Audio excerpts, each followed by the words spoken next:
आणि आता टॉप 9 बातम्या पाहूया मुंबईतल्या आणि पुण्यातल्या। मुंबईतील ब्रिटिशकालीन एल्फिस्टन पुलाचं पाडकाम रखडण्याची शक्यता। 59 कोटींचं शुल्क दिल्याशिवाय पाडकामाला परवानगी देण्यास पश्चिम रेल्वेचा नकार, तर अवाजवी शुल्क देण्यास महारेलचा नकार।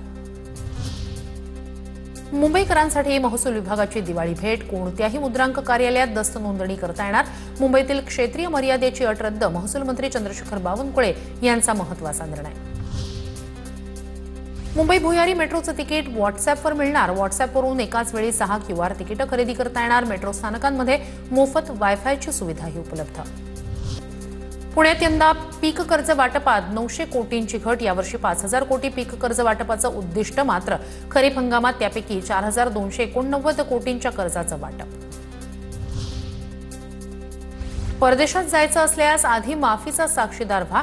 शिल्पा शेट्टीला अजूनही हायकोर्टाकडून दिलासा नाहीच। पतीच्या कंपनीशी संबंध नसल्याचं म्हणत 60 कोटी भरण्यास शिल्पाचा नकार।